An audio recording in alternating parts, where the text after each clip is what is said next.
सारा हाँ नीट का पेपर, अगर तुम्हारा पेपर बहुत अच्छा गया है तो तुम्हारी तैयारी बहुत तगड़ी थी। वैसे मुझे पता था, मैंने पेपर देखा है तो मुझे पता था कि इस बार एनटीए कुछ तो अलग करेगी और उसने अलग किया, पेपर थोड़ा टफ बनाया। कट ऑफ ऑब्वियसली गिरेगा, जरूर गिरेगा, ऑब्वियसली गिरेगा, क्योंकि फिजिक्स, केमिस्ट्री, बायो तो फिर भी एनसीईआरटी से था, कुछ क्वेश्चंस बाहर से थे, ऑब्वियसली होने भी चाहिए क्योंकि सारे एनसीईआरटी से भर देंगे तो फिर भाई 720 का काम हो जाएगा। केमिस्ट्री भी मॉडरेट था, इतना नहीं कहेंगे कि बहुत ज़्यादा टफ था, तुम कर सकते थे, एनसीईआरटी से ही लगभग सब कुछ था। फिजिक्स थोड़ा सा लेंदी था, फिजिक्स को हम करेंगे तो ऑब्वियस सी बात है वो अगर टफ भी करते हैं तो मोस्टली फिजिक्स को करते हैं या केमिस्ट्री को करते हैं। ठीक है, तो अब क्या हुआ, अगर तुम्हारा पेपर बहुत अच्छा गया है तो बहुत अच्छी बात है, कॉन्ग्रेचुलेशंस। और एक चीज़ याद रखना, कट ऑफ इस बार बहुत गिरेगा, पिछले साल से तो एटलीस्ट गिरेगा ही गिरेगा, क्योंकि पिछले साल का पेपर काफ़ी ईजी था, इस साल का पेपर उससे बहुत टफ था अगर हम कंपेयर करें तो। और कहीं ना कहीं इतनी उम्मीद भी थी कि हाँ टफ आ सकता है, क्योंकि पिछली बार जो भसड़ मचा था वो बहुत ज़्यादा अलग एक्सेस मोड में चला गया था। तो अब मैं उन बच्चों के लिए बात करूंगा जिनका पेपर बढ़िया नहीं गया है। ठीक है बच्चे, हार मत मानो, तुम भाई बहन जैसे हो मेरे, कभी भी हार मत मानना भाई। अगर तुम्हारा नहीं गया पेपर अच्छा, एक अटेम्प्ट और देंगे, और अगर अटेम्प्ट नहीं देंगे तो और भी बहुत सारी ऐसी फील्ड है जहां हम और भी ट्राई कर सकते हैं। मैंने भी, पता है, मैं भी नीट एस्पिरेंट था, मेरा भी नहीं हुआ था, तो मैं क्या हो गया, मैं हार गया, मैं जिंदा नहीं हूं? ऐसा कुछ नहीं होता भाई, अपने आप पे विश्वास रखो। मुझे आज भी लगता है कि मैं लाइफ में कुछ कर सकता हूं।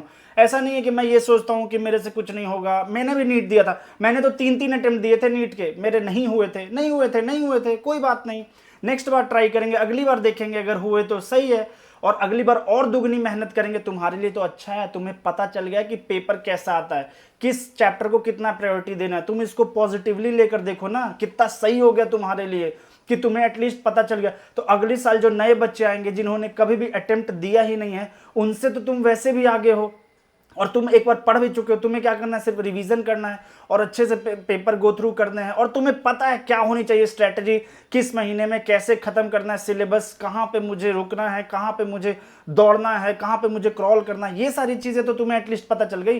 तो जो नई जनरेशन जो आएंगी, जो तैयारी करेंगे, उससे तो तुम आगे हो गए ना। जो इस साल 12th में जाएंगे उससे तो तुम आगे हो गए ना। तो ये चीज प्रॉफिट देखो ना, और ट्राई करो। अगर तुम्हें लगता है कि हाँ तुम प्रिपरेशन कर सकते हो, खुद पे भरोसा है, then definitely go for next attempt. If you are having कि नहीं मुझे डॉक्टर बनना ही बनना, डॉक्टर के अलावा कुछ बनूंगा ही नहीं मैं, ऐसा, तो एक अटेम्प्ट और ले सकते हो। और अगर अटेम्प्ट नहीं ले सकते तो फिर बहुत सारी फील्ड है दुनिया में, सिर्फ डॉक्टर ही नहीं बनते, और भी बहुत सारी चीजें बनते हैं जहां तुम अपना सक्सेस पा सकते हो। ऐसा कुछ नहीं है कि डॉक्टर ही बनना होता है सिर्फ लाइफ में।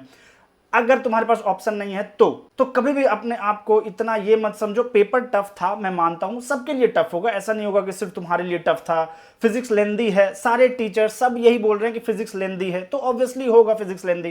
केमिस्ट्री का देख लो तुम, केमिस्ट्री भी मॉडरेट था, उतना भी ईजी नहीं था। अगर मैं बायो की बात करूं तो बायो भी एनसीईआरटी से थे, अगर एनसीईआरटी अच्छे से मगअप करके गया होगा तो 2 3 4 क्वेश्चन छोड़ के बाकी सारे होने चाहिए।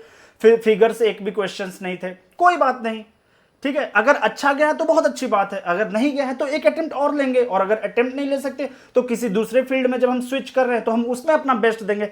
भाई कुल मिला के कि जब तक आखिरी सांस चल रही है ना, तब तक लड़ना है, तब तक सक्सेस के लिए भागना है, और तब तक अपने आप को अपग्रेड करना है। इसका कोई लेवल नहीं होता कि हाँ इस पॉइंट पे सक्सेसफुल हो जाए, इस पॉइंट पे पहुंचोगे तो लगेगा यहां पहुंचो, यहां पहुंचोगे तो लगेगा यहां पहुंचो, तो ये तुम्हारा आखिरी सांस तक चलता रहेगा।